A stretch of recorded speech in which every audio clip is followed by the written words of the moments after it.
Thank you, ma'am, for allowing me to speak on India's strong, successful, and decisive Operation Sindoor. I wish opposition has taken this spirit and expressed it. Ma'am, before I start my speech, let me quote from Kautilya's Ardhashastra. When a righteous king is attacked without a cause, he must retaliate with all his might to protect his people. These are the words from Ardhashastra. These are not just ancient wisdom. They are our responsibility today, responsibility to act, to lead, responsibility to defend. 22nd April 2025, in Pahalgam, Kashmir has seen what has happened, India has seen what has happened, the world has seen what has happened. 26 civilians were killed, 20 others were injured. It was more than a violence. It was an assault on the soul of India. Tourists were held at gunpoint, asked about their religion. Based on that, they were shot dead. They were shot dead in front of their children. They were shot dead in front of their wives. This is not war, it was slaughter. Just 10 days before this has happened, I was there in Kashmir. Kashmir was thriving. Tourists were everywhere. For me to travel 30 kilometers, it took almost 1.5 hours. When I asked the driver, taxi driver, he was telling me the last 4 years or so, the tourists were flocking into Kashmir and the economy was thriving. But this Pahalgam attack has changed everything overnight. And India, as Kautilya said, has responded. On May 7th, Operation Sindoor was not just a retaliation, it was a statement of restraint, a statement of precision, a statement of resolve. We did not act in anger, we acted in accuracy. We did not just act with emotion, but we acted with ethics. Our actions were grounded in Article 51 of the UN Charter, which guarantees the inherent right of self-defense when a nation is attacked. When the terror crosses borders, self-defense is not just a right, it becomes a duty. With Operation Sindoor, India has sent a very strong message. The message was very clear. India will wait, but India will never forget. This is not aggression, this is assertive deterrence. And behind it stood our armed forces, men and women of unmatched courage. They fought with discipline, precision, and honor. On behalf of a grateful nation, I salute our Army, Navy, Air Force, and Special Forces. Jai Hind to every woman, every uniform that stood between India and terror. This clarity of action, this moral assertiveness was possible because of the bold leadership of Prime Minister Narendra Modi ji. Under his leadership, India moved from reactive to resolute, from strategic silence to strategic sovereignty. We have seen it with Uri surgical strikes, we have seen it with Balakot air strikes. And under the watch of Raksha Mantri, Rajnath Singh ji, Operation Sindoor was executed with both tactical brilliance and moral clarity. Moral clarity is the need of the hour. India's defense is now not just strong, it was swift, it was smart, and it was surgical. But we didn't stop at the battlefield. We took the truth to the world. 7 delegations, 32 nations. I had the honor of representing India in Qatar, Ethiopia, South Africa, and Egypt.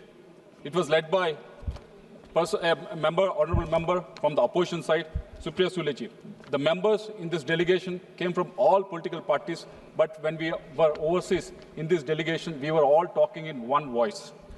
And what we witnessed there, when we went there, was not just diplomacy. We saw solidarity. The world stood with India, not in sympathy, but in shared conviction. They saw what we stand for and what Pakistan stands for. India has a thriving democracy, whereas on the other side, Pakistan is literally an army-owned state. It has not had a prime minister who has completed 5 years of term after their independence. World has also witnessed what India has given. India has given non-violence and Gandhiji. Pakistan has given world terrorist training camps. We have given refugee to Dalai Lama, and Pakistan has given refugee to Osama bin Laden. We exported teachers, technology, and trust whereas Pakistan exported terror. The world understands this, and it stood with us. That solidarity was not accidental. It was earned by our External Affairs Minister, Jaishankarji, and our diplomats who worked tirelessly across the continents. Our diplomats have positioned India as a voice of clarity, of responsibility, and of resolve in the divided world. But when we reflect on Pahalgam, on Operation Sindoor, and diplomacy that followed, three urgent truths emerge. The first action point, it is time the United Nations defined terrorism. For over 30 years, India's proposed comprehensive convention on international terrorism has been ignored. It has taken so many lives. Let's not just debate about terror, let's start about defeating it. And a terrorist is not a freedom fighter. He has no religion. He has no political ideology. A terrorist is a terrorist. We call upon the government to lead a global campaign for this long overdue definition to give the world moral clarity and legal tools to act, because I believe only India can lead this campaign. Second action point, we must work actively with like-minded nations to ensure Pakistan is relisted on the Financial Action Task Force. India must ensure that sponsors of terror are held accountable. UN Security Council Resolution 1373 passed after 9/11 requires every nation to deny financing, sheltering, and supporting terrorists. But across our borders, terrorists are not just shielded, they are celebrated. Their names are painted on the billboards. Their hate is shouted in public squares. Pakistan impunity has cost lives, Indian lives, global lives. We have gone across every country which has faced terror. Definitely in the terrorist activity, Pakistani fingerprint is very much visible. And the world can no longer look away. We call upon the government to use India's growing global influence to build a coalition for counter-terror finance and to ensure Pakistan duplicity is exposed and punished.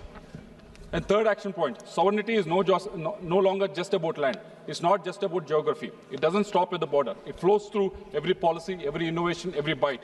It's about future readiness, digital, economic, energy-based, and more so importantly, defense. We have seen the example with regards to what's happening in Russia and Ukraine war. Both the countries are waging a war for a very long time, but none of them are able to move an inch forward because technology is advancing so fast so that both the countries can really catch up.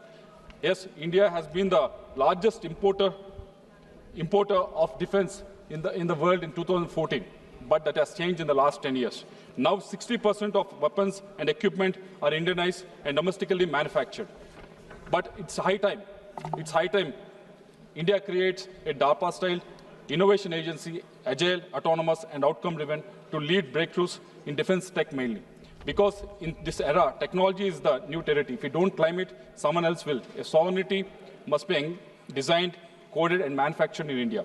Example I want to give you is Marut. It was designed by HAL, first fighter jet designed and built in Asia outside the Soviet bloc in 1960s. It was there in India, a jet fighter which was designed and manufactured and delivered in India. It was in action. It has seen the action in 1971 Indo-Pak War also. But when it was there in 1960s, it should have actually gone in the right direction, wherein we should have had much better jet fighters. But somehow it has digressed and we are not able to deliver that. It's because unless we have a great vision, unless we have a strong leadership, it will not happen. So I request government to actually look at in a direction in such a way that this defense technology gets enough funding so that Indian manufacturing, Indian defense tech can be on par, because going forward, our sovereignty depends on how much and how well we can innovate, how much and how fast we can innovate in this country. Operation Sindoor showed what India can do in critical hours. Now let's show what we can do in transformational decades. Sovereignty is not just about the LOC, it's about labs, our code, our skies and our chips. Let's not just defend India, let us define the future, not just power of strength, but a force of foresight. This is India's movement. I believe that rooted in our constitution, aligned with the international laws, protected by our armed forces, led by our bold leadership in the form of our Prime Minister Narendra Modi ji, and driven by the will of 1.4 billion Indians. Thank you. Jai Hind.